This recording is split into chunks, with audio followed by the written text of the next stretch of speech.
Hello, I'm Diane Richard. Stay tuned for this presentation on the Veterans Channel.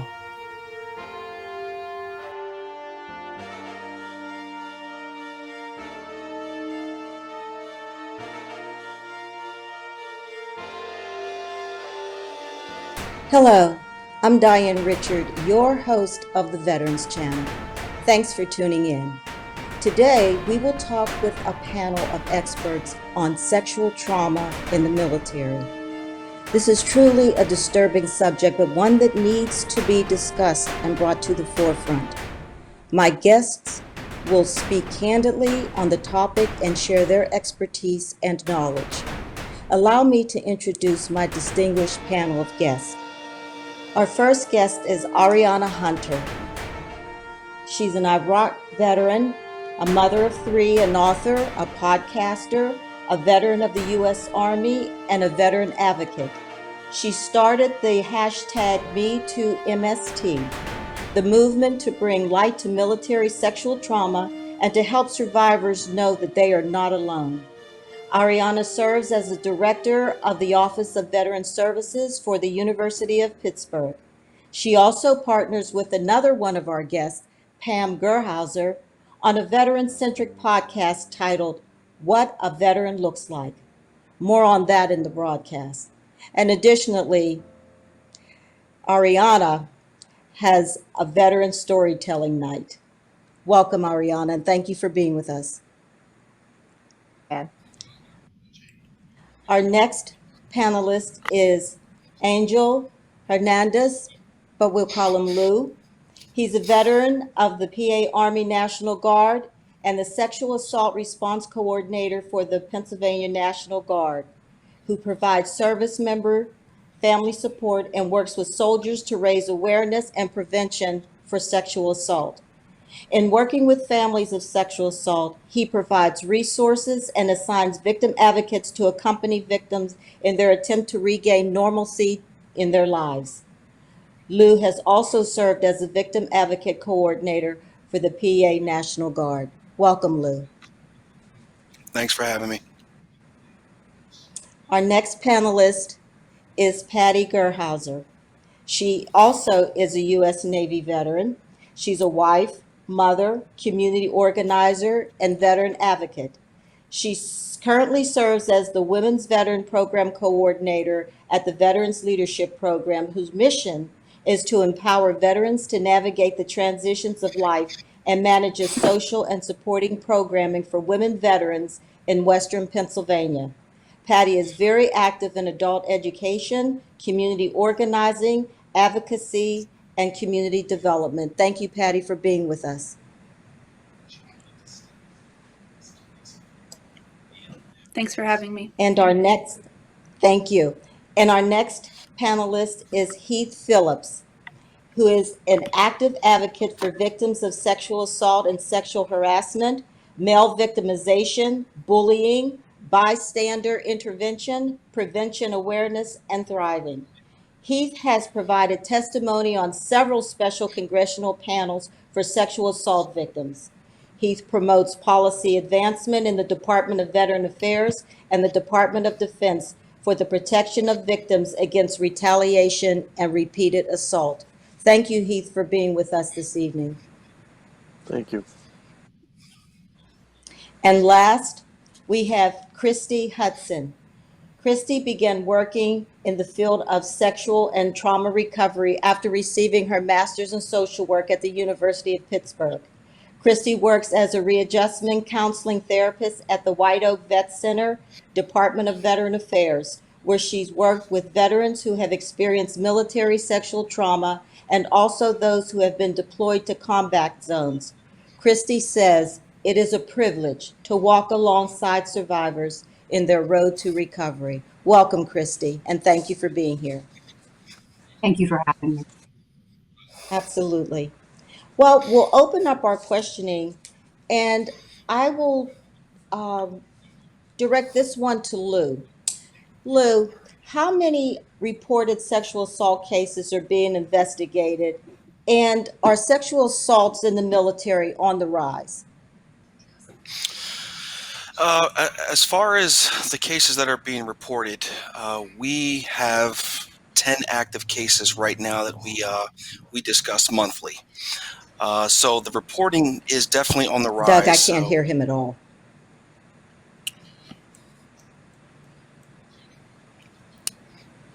Can you hear me now? Now I can hear you, yes. Okay. So what I was saying is we get cases, we get reports, and we discuss them monthly with our tag, the adjutant general, and the front office, and legal, victim advocates, and command.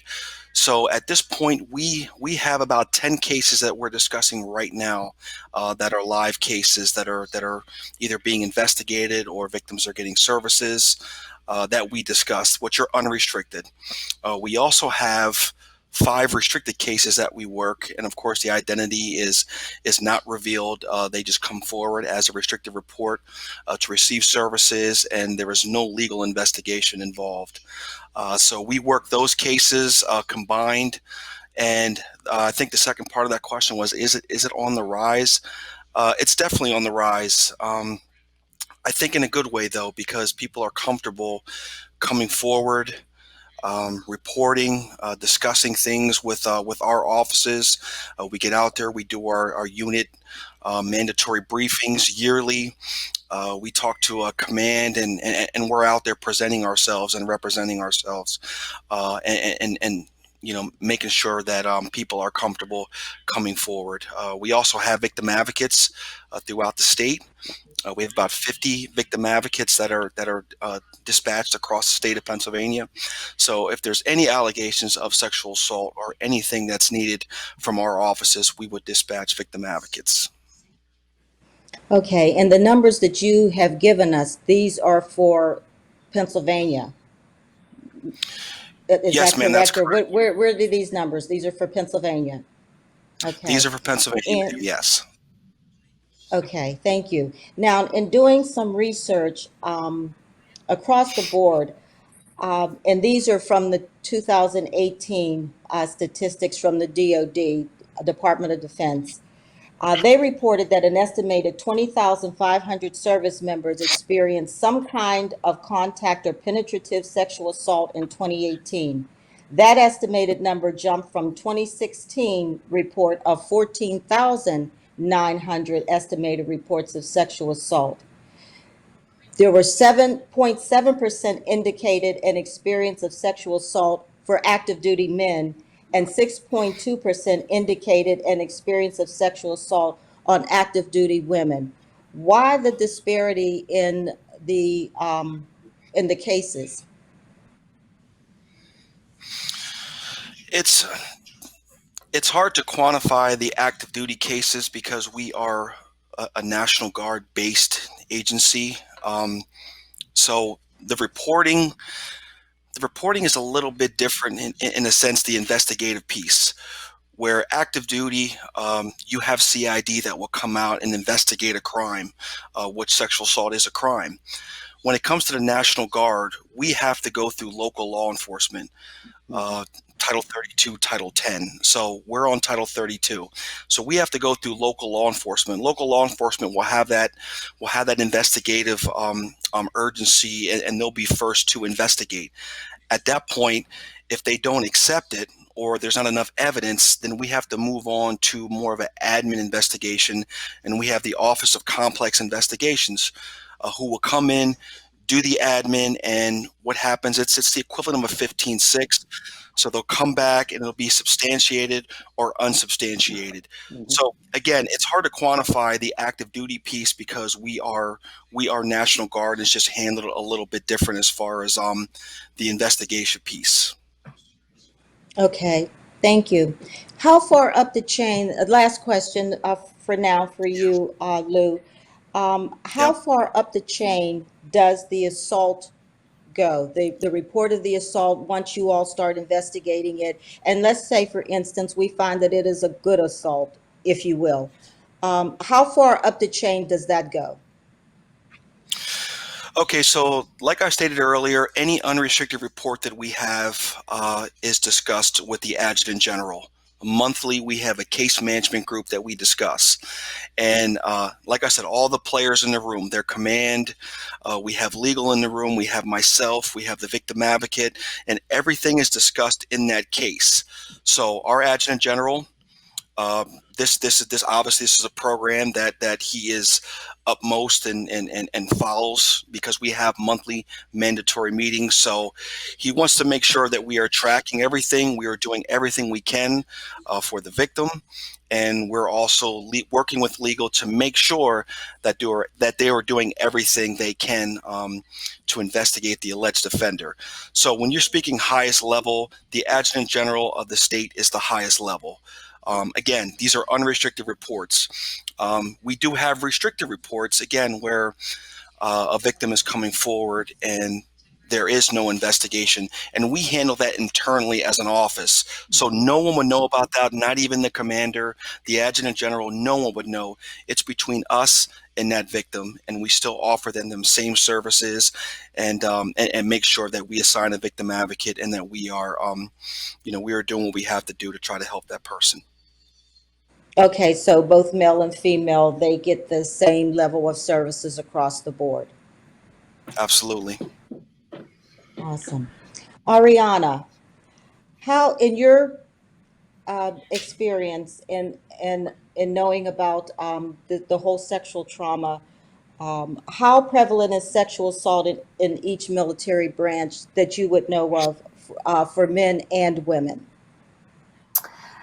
So from my experience, MST is prevalent in all branches. It's prevalent in all ranks. It's prevalent in both active duty, National Guard, Reserve. As it relates to the different branches and the reported rates, I believe the highest is either the Navy or the Army in the last research that I saw from the DoD's sexual assault report, which I believe was in 2019. With that, it's hard to recognize the different spaces and places where these things occur, right? So it happens at any time. It can happen in any location. It can happen on base. It can happen off base. And I think that it's really important to recognize that it happens to men and women.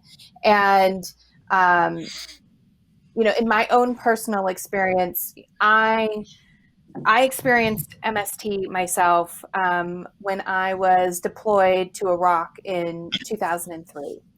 And oftentimes you will find, I think in most of the reported cases, that those who experience MST, I think the percentage is like 70 or 80% of those, the trauma is actually from someone who is higher ranking. So for my experience, it was an NCO that was in charge of my unit that assaulted me.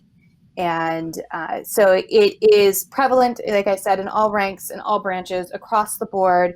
The rates are going up.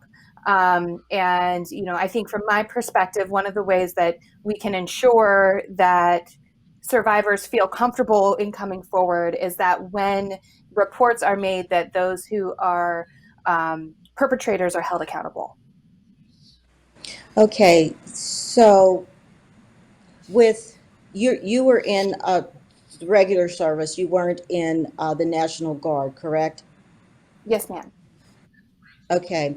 Now, Lou was just telling us how it is for the PA National Guard and how their process is. With you being in the regular services, um, how far does your complaint go up the chain? Well, it depends on the complaint. And from my own personal experience, I didn't report. And I think that happens a lot, right? So for me, I was at war. We were some of the first boots on the ground when we invaded Iraq in 2003. And being one of the only women, I was afraid. I was afraid for my life. And so I did not report. I believed that no one would believe me. And it was a really big struggle, and was a very big struggle for the greater part of my life after that. And so when we look at the facts and we look at the data that is reported from the Department of Defense, only a very few of these cases make it through UCMJ. And I don't have the specific number in front of me. I wish I brought my data points with me, but it depends on the complaint, and it depends if the person even reports. Okay, thank you. And so what that's telling me, okay, for instance, you didn't report, and I'm sure that there are a lot of men and women who don't report for whatever reason. And one I'm sure probably would be for fear of retaliation. So how many reports, if you know, or if any of you know, how many reports are there for the percentage of men and women who have experienced or who have reported some retaliation because they reported their sexual trauma? Is anyone? I Patty? personally don't know the specific facts on the retaliation. But I do know that when it comes to retaliation, that it happens frequently, and I've actually seen it and experienced it through others who have spoken to me about their trauma. Okay. And so this happens typically once the actors or actor is identified. Um, what has been the process when an actor has been identified typically? Patty?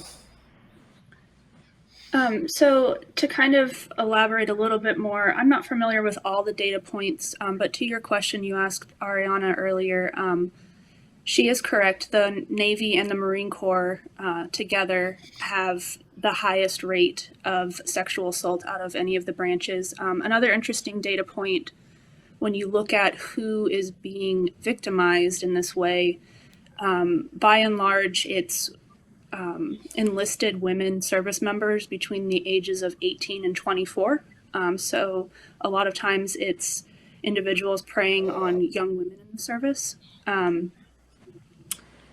And as far as investigation goes, I know in the Navy, the investigation goes to the command level, which a lot of times when you're when you're stationed on a ship, it's people that you work in a very intimate setting with, which is one of the things I think is problematic with the way that the cases are currently investigated, because there's a lot of room for cover up and for people to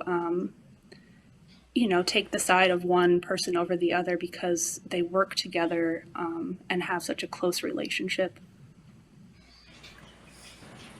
Okay. So when this happens to a victim, are they removed from the area, or how does that process work once the assault has been reported? What happens to the victim? So I don't know what the standard is that is supposed to happen, which probably tells you a lot about what happens. Just from my experience, again, like Ariana said, through other people that I served with, as I watched situations play out, through my own experience with MST, I don't know that there is a standard that commanders follow. There's not a lot of oversight oftentimes over these kinds of investigations. And so honestly, it depends on if the victim is believed, the amount of evidence that can be presented, whether or not the perpetrator will receive a court-martial or charges under the UCMJ. I saw a lot of times cases like this only went to captain's mass on the ship, which is like a court that's overseen by the captain of the ship, which is typically an 05 or an 06. And so there's no actual trial. It's just him handing out some sort of consequence to the person that's accused. I'm not sure if there is a standard. There wasn't one when I was in, or at least it wasn't practiced. Okay, thank you very much. Now, I think I want to direct my next question to Christy because Christy, since you are the counseling therapist, um, the reports of sexual trauma when it comes to you and people speak with you and you help them through their process, has any of them said that possibly life in the barracks can contribute to this type of behavior? Oh, absolutely, for sure. Um, I don't think any experience in the military, any level of experience in the military is immune, just like the rest of the world, just like civilian society is immune from the potentiality for sexual trauma. But I think the culture and the life and the experience of the barracks, very much can set people up, I think, for sexual trauma at a much higher rate. And, that's anecdotal based on my experience working with veterans, but I would imagine that data would support that. But that's, based purely on my experience working with veterans in their recovery process. So, what happens when a service member is redeployed, or are they In redeployed? what? Well, you're asking a good question. So um, it depends on how that service member manages that trauma and how, quite frankly, how they, whether post-traumatic stress, becomes something that they have to wrestle with early and soon after the trauma, or if it's something that they can kind of put a lid on and move forward. But, a lot of the service members, now veterans that I've worked with who suffer from post-traumatic stress disorder, um, uh, a lot of the time, they were able to split it off for a really long time and then, finish out their service or finish out most of their service. Some people, it hit them right away and, they become not deployable. And so they're unable to continue to serve in the military if they start to have, obvious mental health concerns, um, or have trouble, going to their job each day because maybe the person that assaulted them happens to also work with them and share shifts with them. It becomes really hard to feel safe going to work. And I think once a person becomes erratic and unpredictable in the military, you get flagged as problematic. And, if you're not an asset, you're a liability. Right, right, understood. So, Heath, let me direct this next question to you. Since you have spoken on a congressional level, what has been the response of these assaults and what's been done to minimize or eradicate this type of behavior? To be honest, things have changed since I've been in the military. I'm a Navy veteran. I'm also a sexual assault survivor from my time in the military. Um, when I first spoke in Congress, it was kind of like having an extra head growing off your shoulders because people just they treated you totally different. The culture is slowly changing, and the response that I get when I work on legislation, I don't make it a gender thing. Everything I do is always non-gender specific. To me, sexual assault is a human thing. It's not a gender or race issue.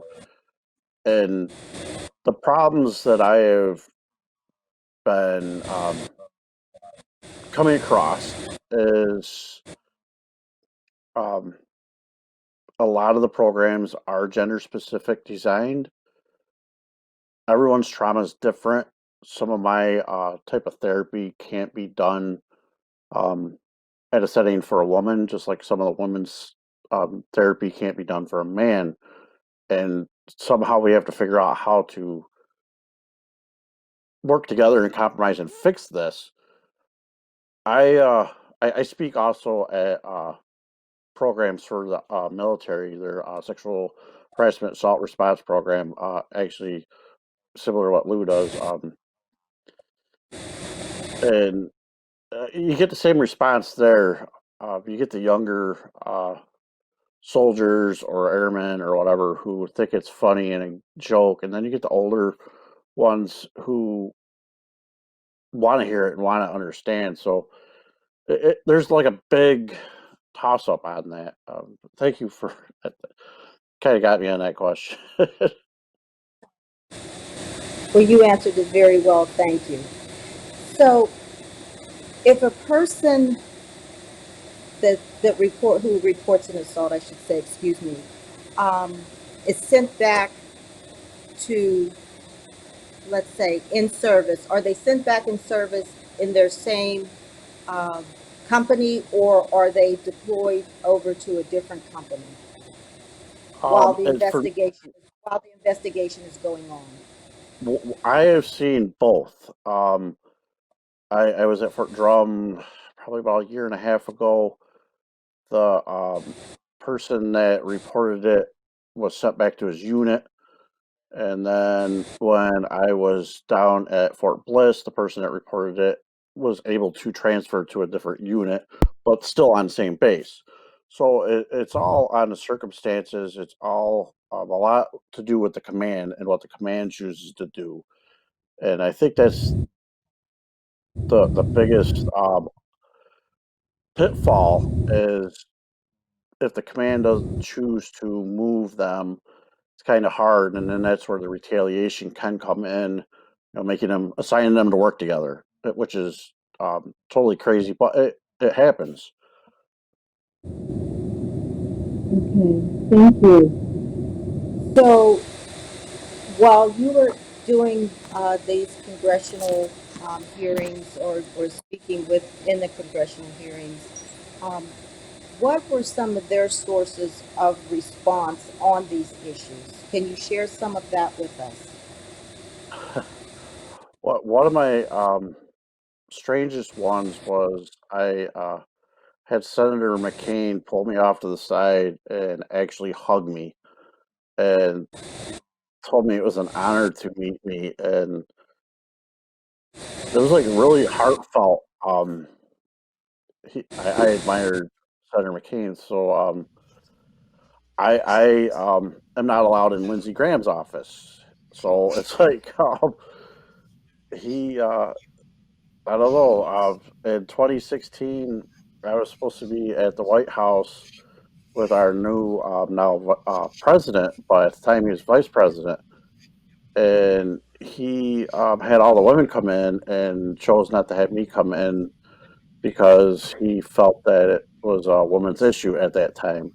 So I mean, you always get a different perspective and open-heartedness.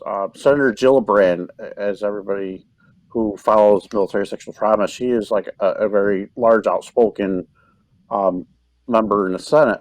You have Congresswoman Jackie Spear, who happened to have been my mentor, and um, she actually spoke about me for the first time ever that a male sexual assault survivor has ever spoken on the House floor.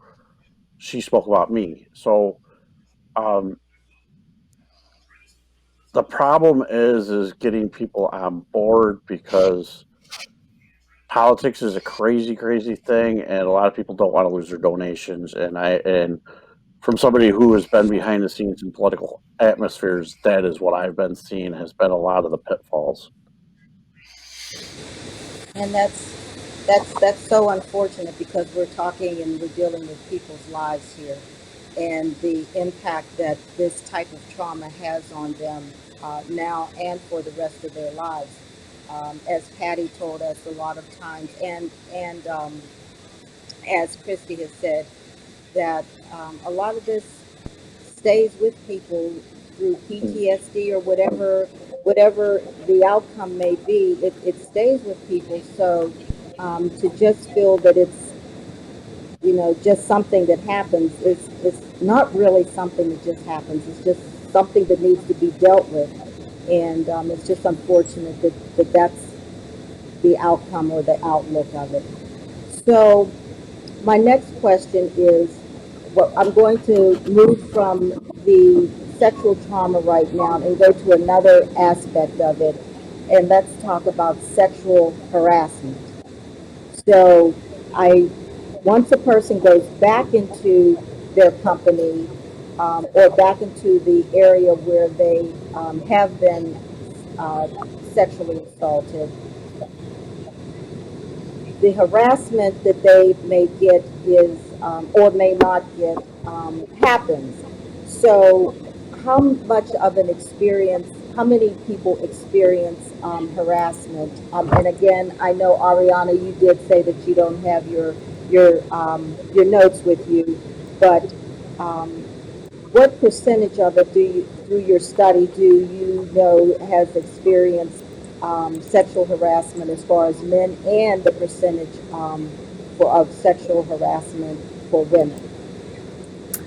Diane, it's one of those things where I think everybody has experienced sexual harassment in the military, whether or not they actually think that it is or not. Um, and so, like I said, I don't have the specific number, but I'd be hard pressed for a man or a woman to say that they did not experience some sort of sexual harassment while in the military. And that is directly due to the culture and the way of life. And honestly, it's one of those things where you almost become uh, numb to it. Like it's an accepted behavior. It is something that we experience from the moment that we go into basic training until we go to our first units. Like it is a part of the fabric of the military, and I think that's one of the reasons that it is incredibly hard to change the culture, because the culture really is you see the sexual harassment. It happens day in and day out. That's huge, and that's very unfortunate. That is, as you would say, the fabric of the military. You know, that it's very unfortunate. Have victims left the military after having been assaulted? And I think someone did touch on that. I think it was Lou who touched on that people have left the military. Lou? Yeah, yep, that is correct. People have separated, whether it's been medical process, maybe not re-enlisting. And some of those factors have caused people to separate. But I want to circle back to a couple things, because as I was listening, I just didn't want to interrupt and be rude here. But as far as the transferring piece, in the National Guard, we do have expedited transfers for people who file unrestricted reports where command is aware, and we do have military protection orders. So we do try to move those victims out and try to come up with safety plans to make sure they are safe, and we have that conversation. Back to the harassment piece, I know that you were talking about. I thought of something as you were asking the question about the numbers, and I mean, Ariana's like 100% right. I mean, 100% right. Whether we said it, whether we heard it, overheard it, it goes on, and we're trying to change that culture, but obviously it's hard to change that culture, right? But that's where bystander intervention comes in. That's where we have those conversations about healthy relationships, what they look like, because we know that bullying, harassment, it's going to lead to assault. And so we try to educate, train, command, and just really talk to the soldiers. I am the sexual assault response coordinator, and I wear civilians to work every day, but I'm also in the Guard. So sometimes, as high and mighty as I think the program should be, and everybody should just adhere to everything that I say, when I go to drill, it's a different story. I truly hear the things that are going on and use those opportunities to educate and also set a good example. Okay. So, well, then, in saying that, when I asked the question, do people leave because of their trauma? Are they giving a less than honorable discharge, or are they discharged due to trauma, or whatever No, it may they're be?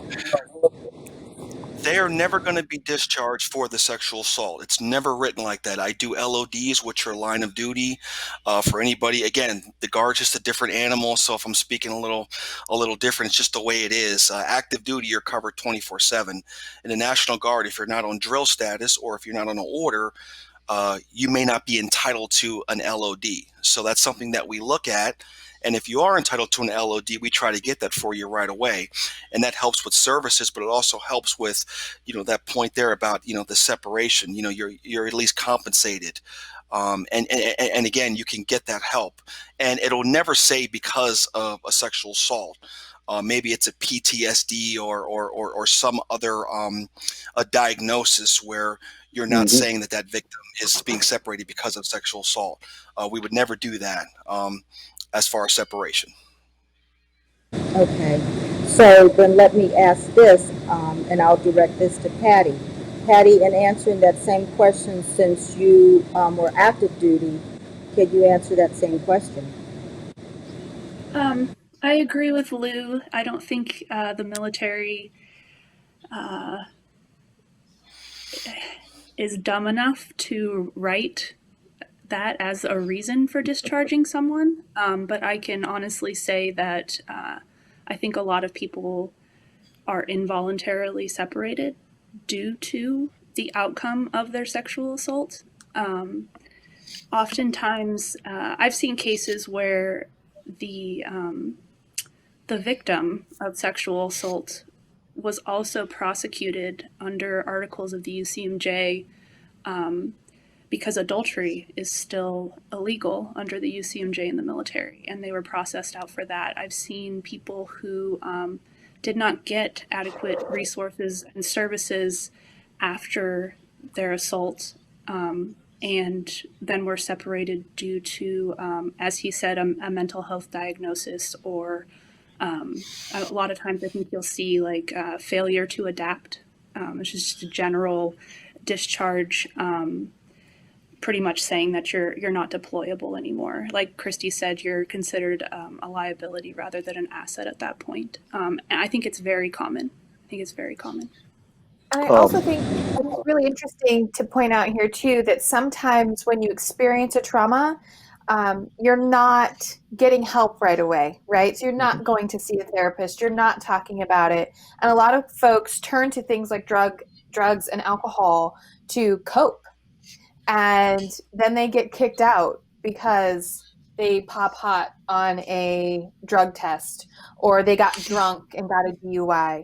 And so I think those are important things that we have to remember as well when we look at some of the discharges that people that have suffered an assault experience. I'm glad you cases, said that. In 2016, there was a big study that I was also a part of that we did in Congress. So survivors were getting released with an honorable discharge, but tagged with personality disorders, saying that they couldn't cope.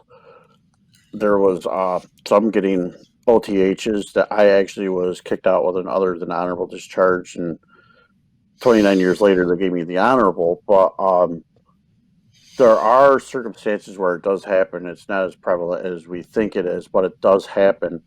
And the part that is phenomenal is it's now being tracked. It is now being looked at and figured out how to change, especially with personality disorder.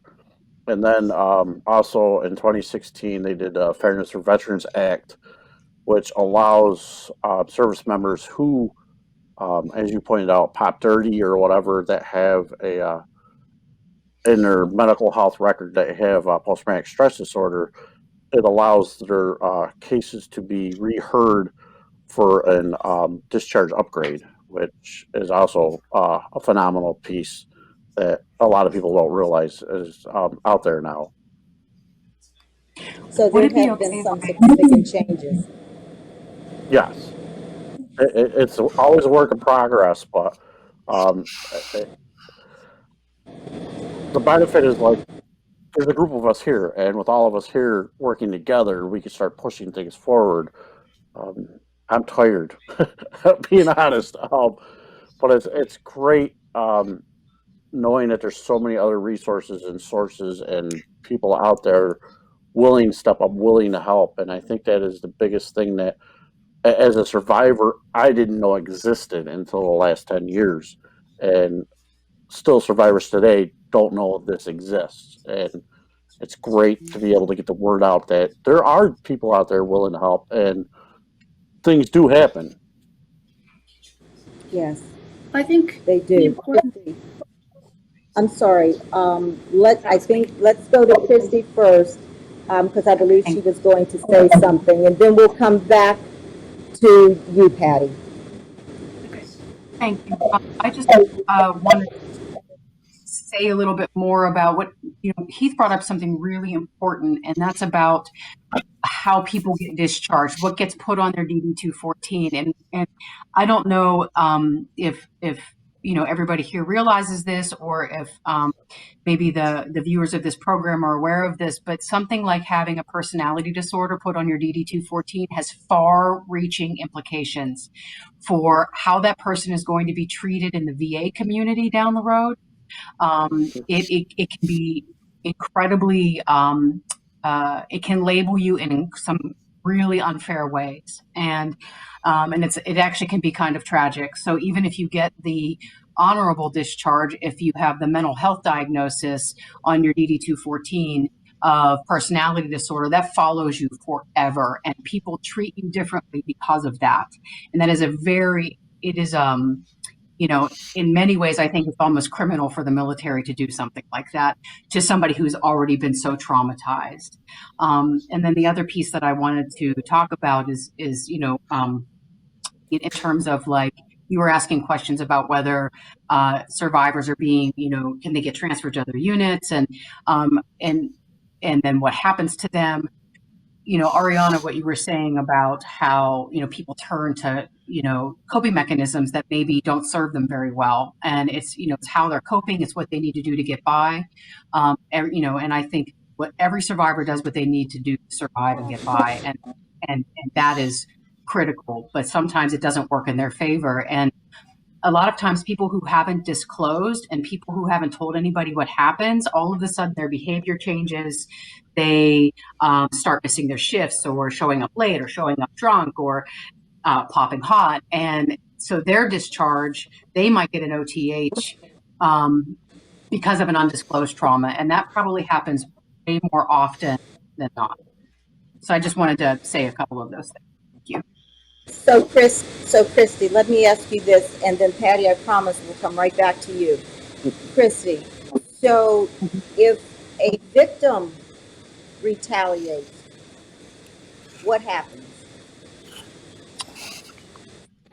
No, I don't know how to answer that question. I don't know. I don't know a lot of victims who have retaliated. I think partly because a lot of times their experiences and their command is set up in such a way that, the idea of making themselves vulnerable in that way probably feels like a life-threatening situation. So I honestly don't know anybody that's done that.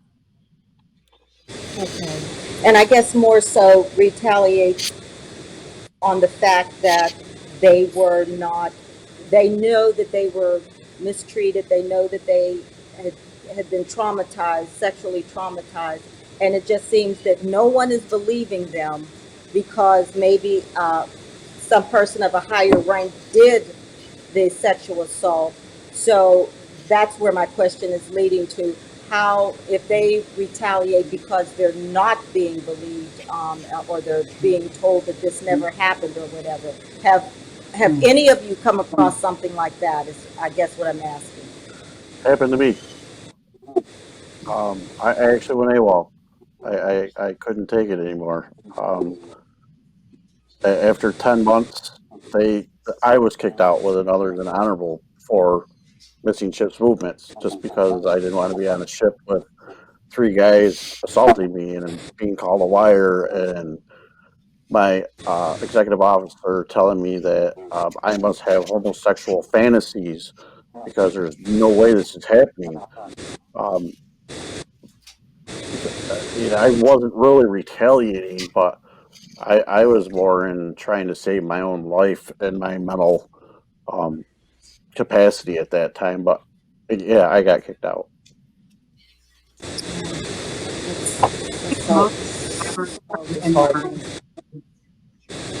I'm sorry, Christy. I was just going to say, I think most victims and survivors turn that inward rather than outward in a retaliatory way. They take it out on themselves. Okay, that's understandable. Patty. I was just going to say, Christy already kind of touched on it. I was going to say that when people do receive the other than honorable discharge, and I think they kind of covered it, a lot of times that's the result of, like he said, he missed ship's movement, going AWOL, because they don't feel safe being in spaces and places with the people that assaulted them or with people who don't believe them or aren't recognizing their trauma. And then also drug and alcohol abuse, I think, plays a big role. But what a lot of people don't realize is when an assault or a trauma leads to a discharge, an other than honorable discharge because of drug, alcohol, or another UCMJ charge, it inhibits you from getting help once you're out as well.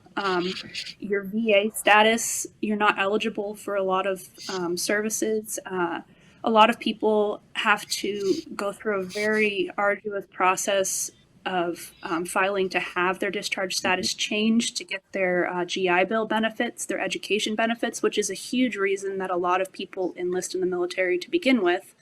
So imagine enlisting in the military, right out of high school, being assaulted shortly after that, being processed out and getting an OTH. And then, you don't even get any of the benefit of having served your country. And none of it is your fault. It's just really tragic. And I think it happens a lot more often than anyone realizes. It's just not something really that's been tracked up until the last couple of years, really. And Patty, and that's most unfortunate, yes. But Patty, for our viewers, tell us what UMCJ stands for and what that means. Yeah, the UCMJ is the Uniform Code of Military Justice. So I always kind of describe it as a closed system. The military is a closed system, which means that there's not any outside interference. So it has its own judicial system, its own set of laws that govern the services. There's a lot of laws on the books under the UCMJ that are not laws in the civilian world. When I served in from 2007 to 2011. During that time, and it's not the case anymore, I can't remember what year they finally took it off the books, but when I was under military law, sodomy and adultery were both still punishable offenses.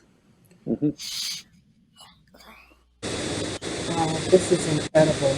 And so, if they're punishable offenses, and since I did not serve in the military, please indulge me because I'm probably pretty ignorant to this, but I am learning.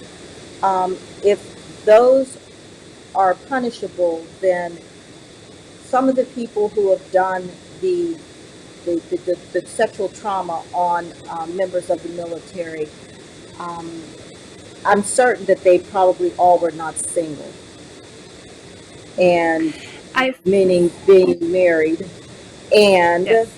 that they all.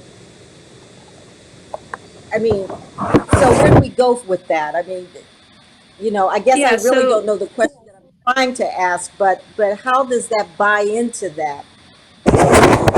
My experience in the military with those two laws in particular, when I was in the law around sodomy being illegal and the law around adultery being a chargeable offense, they were kind of articles that were only used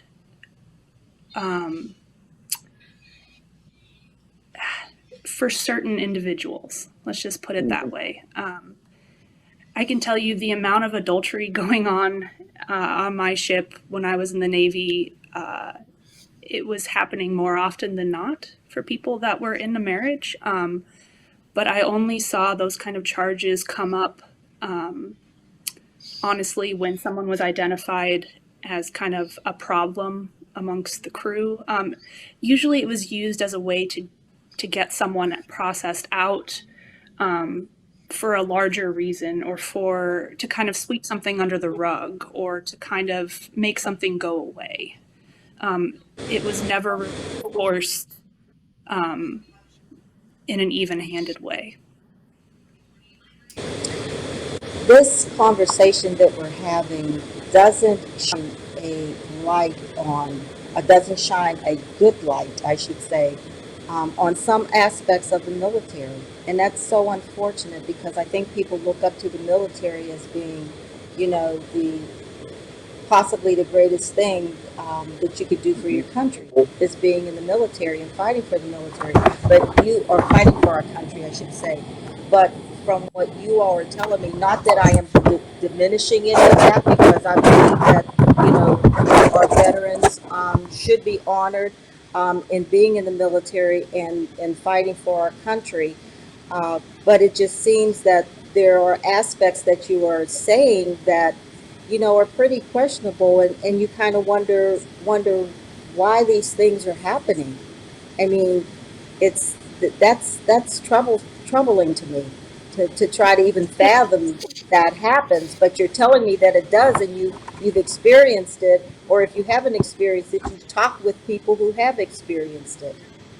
It's a really complex cultural issue. Like, the culture of the military is the problem. I mean, from the very second you go there, when terms in boot camp are used by leadership, when you get into ranks to march and they tell you to line up nut to butt, right? Or when someone's called a pejorative, called out with pejorative, gendered, or sexist terms to refer to them in a negative manner in the military because they can't keep up with other people. It just, from the very beginning, is very much the norm. And like Ariana said earlier, you kind of just really become desensitized to it. You have to. I mean, you can't spend your entire day, every day, being offended and outraged, and you just really develop this thick skin, and you learn to ignore it and try not to react to it, because that generally encourages more of the behavior when you have a reaction. Or the premise of helping you to develop that thick skin that would be necessary to be in that type of life, or being at war, or whatever it is. So, I don't know. So I want to move on to, I'm sorry, go ahead, Ariana. I just wanted to say that, I'm very proud of my military service. I am a proud veteran, and I talk about my veteran status a lot. And, while there are issues in the military, I think it's interesting that we should also kind of think about the bigger picture. I have 2 daughters and I have a son. And if any of them wanted to join the military, I would absolutely let them, but I would equip them with the tools on how to report. I would equip them on the tools on how to stay safe. And I think it's really important to recognize that, sexual assaults and sexual trauma happens at college. It happens in day-to-day civilian life as well. And I think it's really, really important that we just equip the generations with the education and the advocacy. And I think the more that we talk about this issue, and the more that we can advocate for those that are currently in and those that want to serve one day, that eventually we can make this go away, right? We can end sexual trauma in the military. It just takes all of us to do that. And I totally agree with what you're saying, as far as educating, but I think we have to do that with our children. I think we have to do that in life anyway, because life has taken such a different twist and turn here that if you don't educate your children, or whomever, then they're going to have a hard road to go, because life is just so different now, in the military, out of the military, in the corporate world, out of the corporate world, in politics, whatever it is you want to say. Education is key. And if you have experienced something that you don't wish on anyone else, what do? You educate them to how to try to avoid it. So I totally agree with you on that. I will say the And one thing that I want to add to that, if I could, real quick. sure, I always bring this up when Ariana says that, because while I do agree with her, and I think if your child is interested in the military, it's very important to educate them on that. But at the same time, I think it's really important to point out the distinct difference between these sorts of things happening in the military versus the rest of the world, the civilian world, in college life, in corporate America, right? Because the military is a closed system, because they govern themselves, because they have their own judicial system, it's different because when you are victimized in that way, when you are assaulted, you can't just leave without punishment. In any other situation, college, corporate America, you have a choice. I mean, a lot of times it's tragic to have to make that choice when people don't take action to protect you or don't believe you, but you have the choice to walk away. The military, you do not. You have very little control over how that process plays out. And that's a very distinct difference. I think that's important for people to consider. all right. Thank you. Thank you, Patty, for that.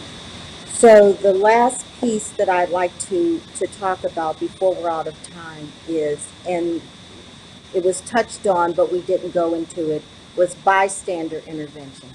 So bystander intervention is talking about those who have um, noticed inappropriate behavior and have risked intervening or have intervened to it by possibly speaking up, by speaking with someone who has experienced it, telling someone while it happened, or even telling someone after it happened. So, talk to our viewers, and I'll start with you, Lou, on bystander intervention and being in the PA National Guard. How in your area? How does that work? Well, it works like this. It's the 3 Ds.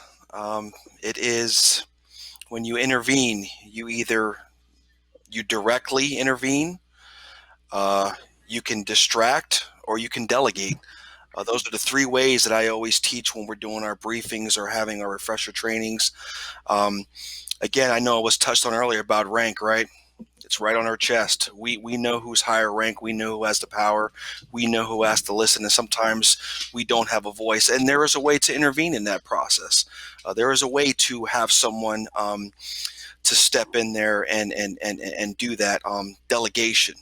There's a way to squash it right on the surface. As far as that direct line.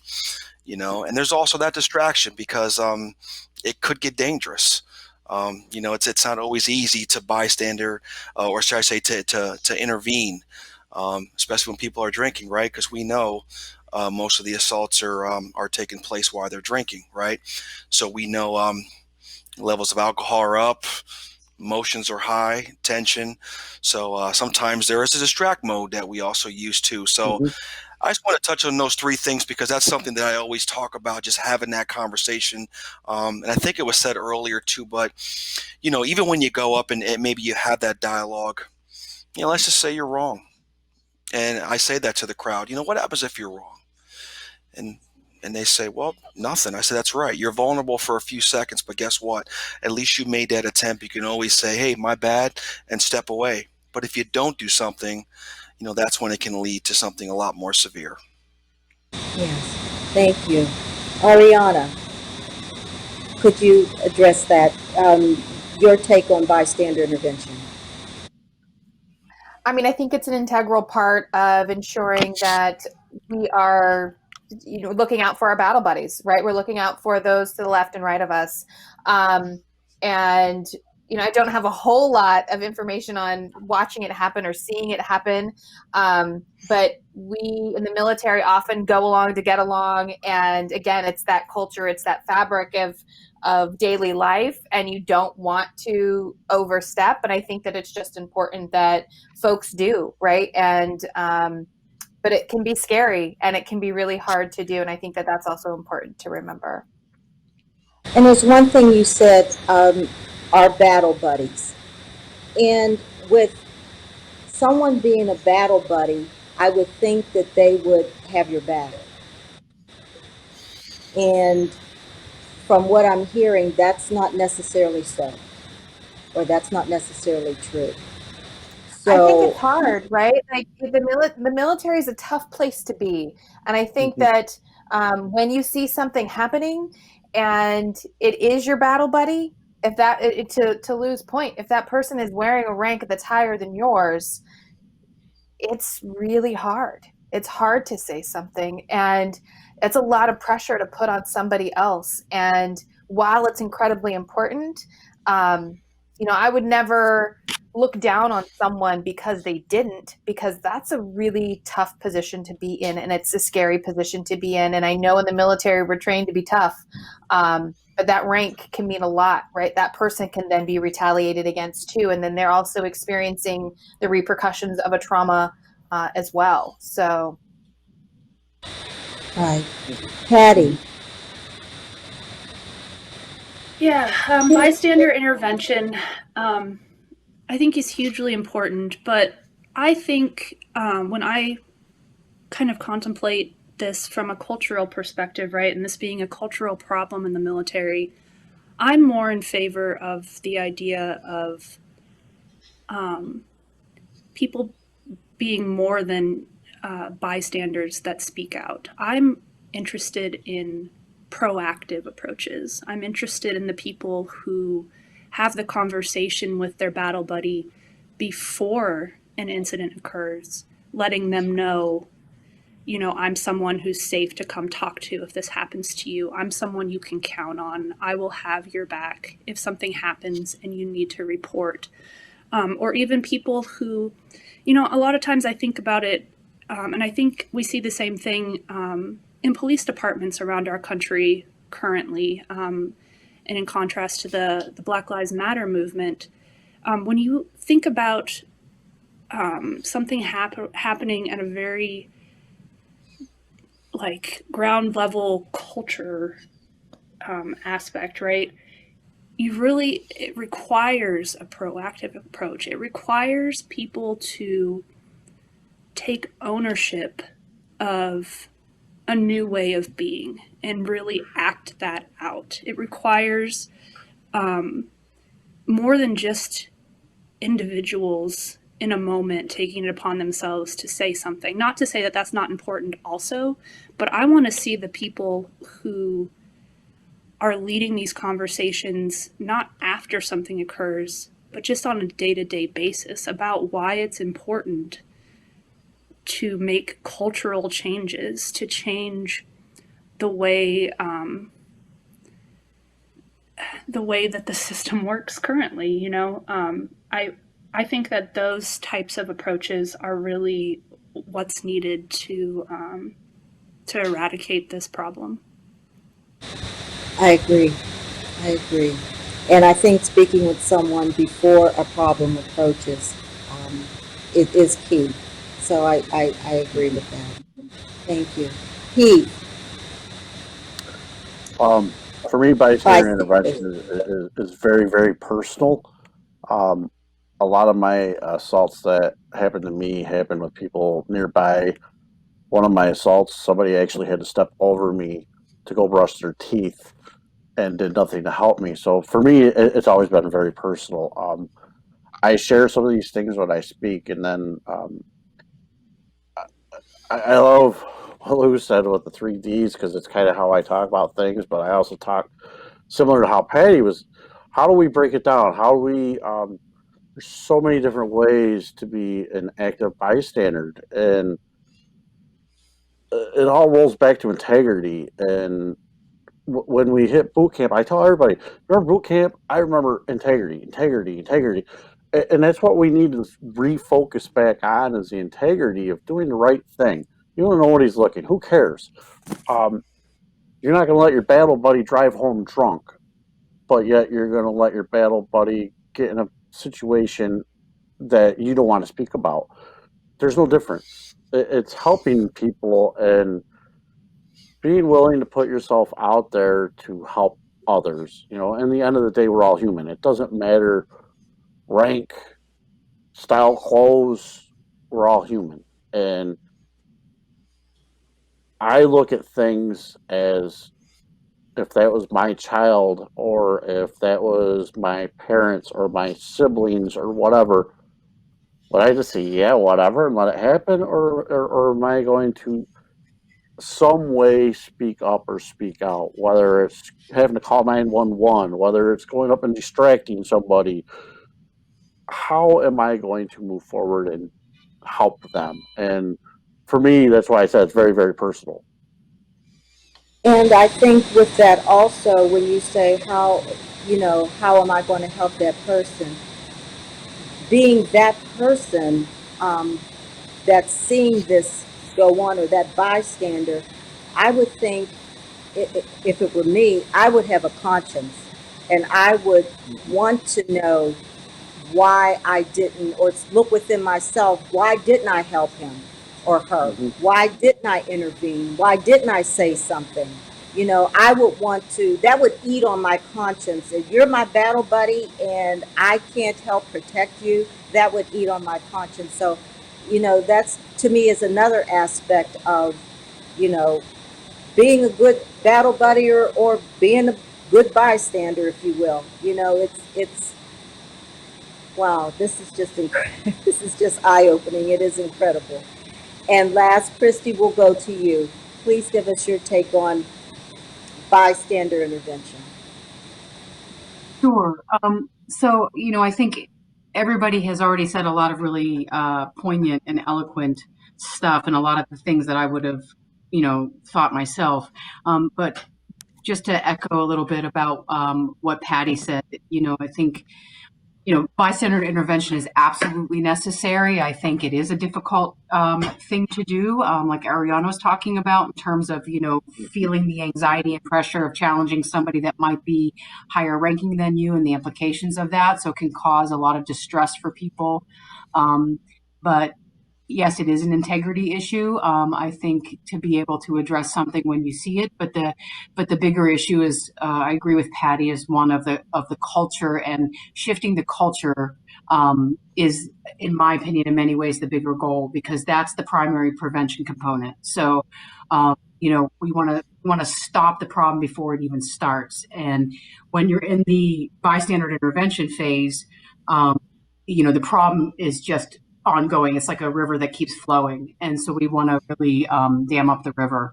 So, I think about this stuff in terms of primary prevention and really shifting the culture of the military. So those are my thoughts about it. Thank you. So, all in all, the military needs a cultural change in Yeah. how it's dealing with its members. I want to thank all of you so very much for being on the show today. This has been an eye-opener for me, and I'm sure for our viewers who had no idea that all of this occurs um, in the military, or maybe some do have an idea. But for those of us who did not have an idea of how that whole sexual trauma works, thank you so much for sharing the inside scoop, if you will, to us, and letting us know your personal feelings and your personal experiences. And I am so incredibly sorry, Ariana and Heath, that you both had to experience that while you were serving our country.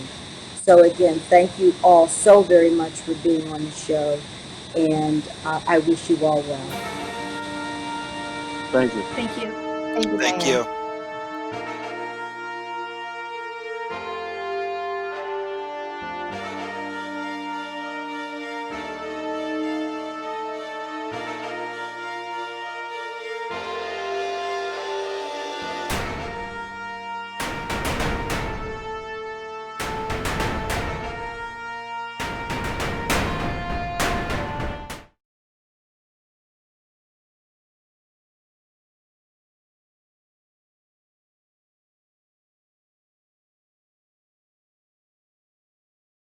coping mechanisms that maybe don't serve them very well. And it's, it's how they're coping. It's what they need to do to get by.